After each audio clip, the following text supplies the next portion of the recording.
Olá pessoal, estamos começando agora a nossa terceira unidade, né, onde nós vamos trabalhar algumas teorias da aprendizagem.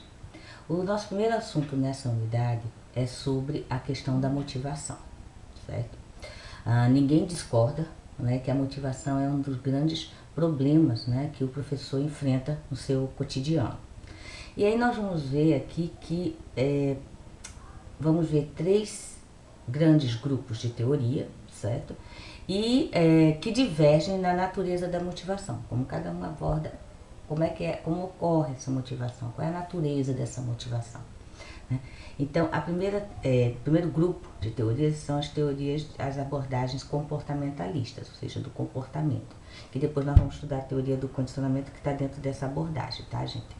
Então, essa teoria ela vai dizer o seguinte: a motivação ela depende prioritariamente dos estímulos externos, ou seja, com o professor, né, qual é a questão, o que vai dizer, o que vai levar a motivação a partir dessa teoria, certo? São os estímulos externos. Então, não existe essa questão interna para a teoria comportamental, ela praticamente não existe, né? O que eles estão querendo saber é o seguinte: se o professor souber lidar, vai dar um assunto, se ele souber organizar esse assunto, certo?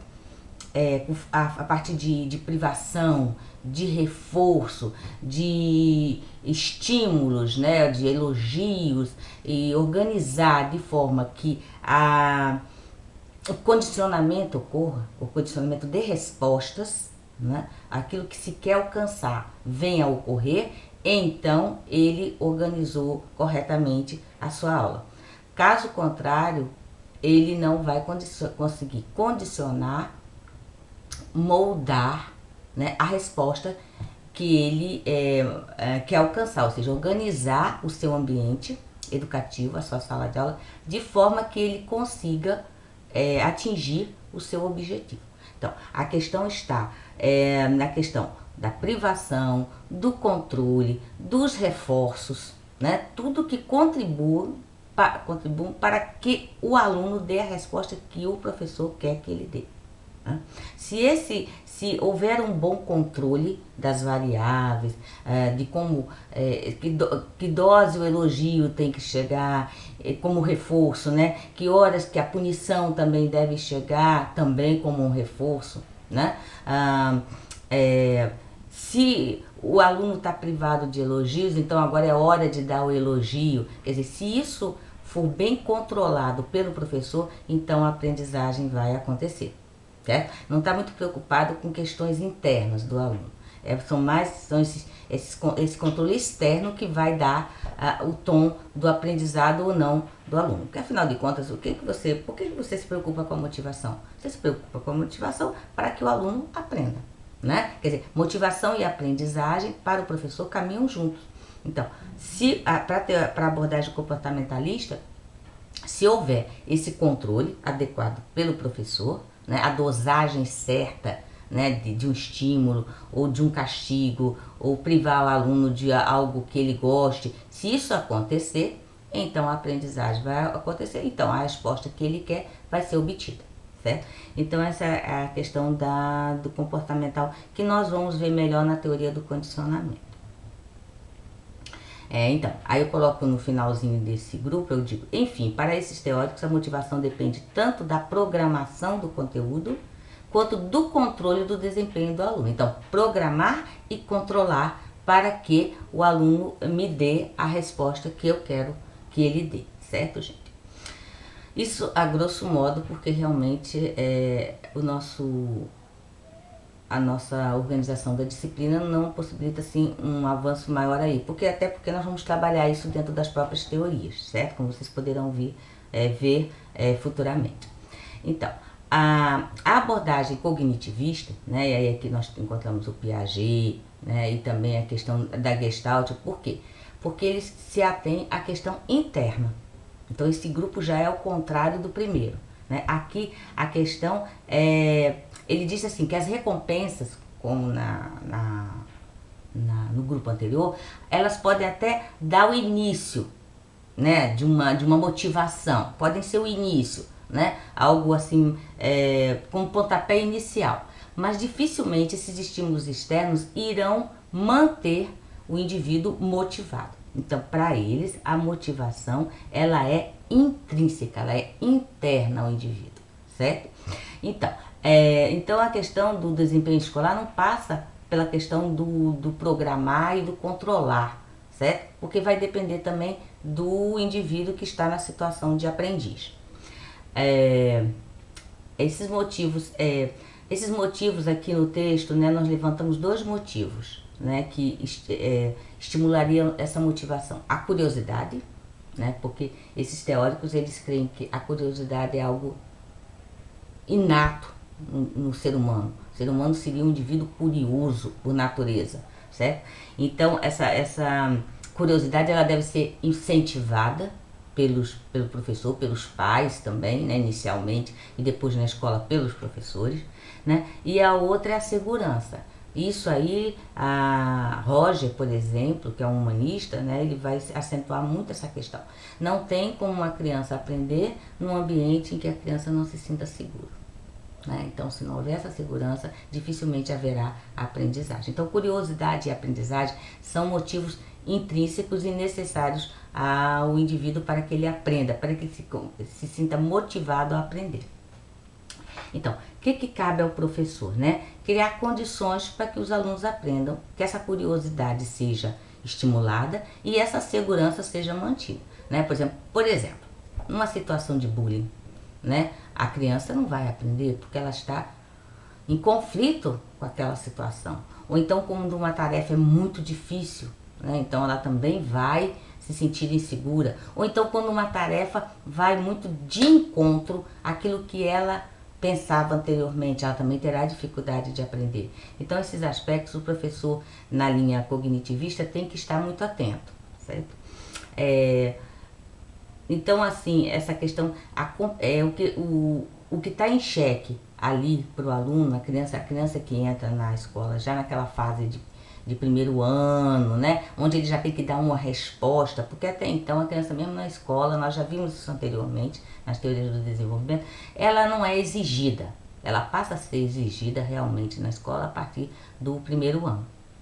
Então, é importante que a competição seja uma competição com ela mesma, né, de forma a não causar ansiedade, entenderam?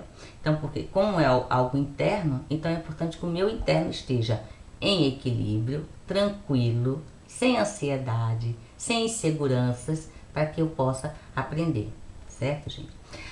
Deixa eu ver se eu coloquei mais alguma coisa interessante. Sim, essa questão que eu coloco aqui. A escola deve favorecer que o aluno busque objetivos mais elevados, né? Então, além daquilo que ele já quer, né, algo para além daquilo que ele já quer. Então, a escola, ela deve promover essa busca de objetivos mais elevados para o aluno, né? Não se restringir apenas àquilo que é posto, né, mas que ela vá querendo cada vez mais, né, aprender cada vez mais, certo? Então a motivação para ele seria esse levar o aluno a querer se superar, né, ir mais além, correto, gente? Bom, aí eu dou alguns exemplos, né, que vocês vão ler a partir do que eu estou colocando e ver se dá para compreender um pouquinho melhor.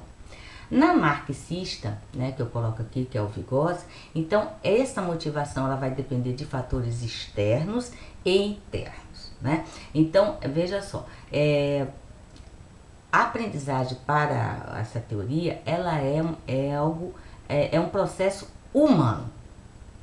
Animais não aprendem. Aí eu estou dando aula para biólogos, isso é uma briga, né? Por quê?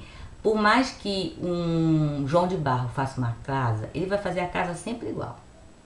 Ou que uma abelha faça a colmeia, ela vai fazer a colmeia sempre igual. Ou que a aranha faça uma teia, ela vai fazer sempre igual. Ao homem não, ao homem é dado a capacidade de fazer diferente, de planejar e de executar, né? E A cada casa que eu faço, eu posso fazer de um jeito. A cada blusa que eu faça, né? Se eu trabalho com trabalhos manuais, ou costura, ou tricô, ou crochê, eu vou fazer de uma forma diferente. Eu posso criar N formas de carro, né? Então, assim, vai depender. Então, a aprendizagem é um fator essencialmente humano. Só o indivíduo é capaz de fazer esse movimento, que a gente chama na psicologia de movimento de pinça, né? Usar o polegar e os outros dedos para afirmar e escrever. Então, a aprendizagem é um processo essencialmente humano, né? Então, o indivíduo, ele é sempre desafiado a agir sobre o ambiente. E ele é desafiado por quem? Pelas pessoas que convivem com ele, os adultos e as pessoas mais velhas, né? Que vão inserindo a criança nesse gênero humano. Então, vocês vejam que não é só uma questão interna, é uma questão de puxar, né? O mundo adulto, o mundo humano, ele vai puxando esse indivíduo e vai tornando ele humano, né? Convivendo com humanos, se tornando humano.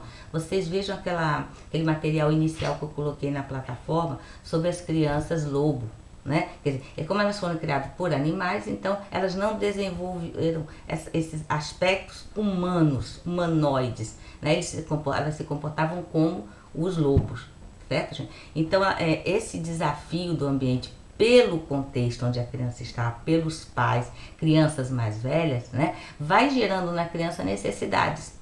E essas necessidades, ela busca a satisfação delas. Então, é um processo externo e interno, certo?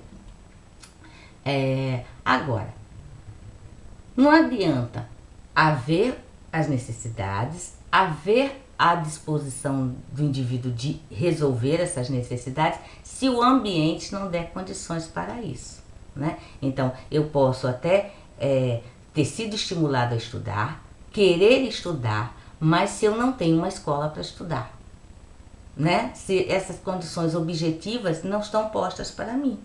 Então, eu posso querer estudar, estar motivada a estudar a partir de necessidades que foram gestadas em mim, mas eu não tenho um livro, eu não tenho um lugar para estudar, né? Eu não tenho um ambiente, né? Pessoas que me socorram no momento de dificuldades. Então, vocês vejam que para a teoria marxista, ela depende dos fatores externos e internos, ou seja, da predisposição, né? Mas também das condições objetivas para que aquilo aconteça efetivamente, que aquele objetivo seja alcançado.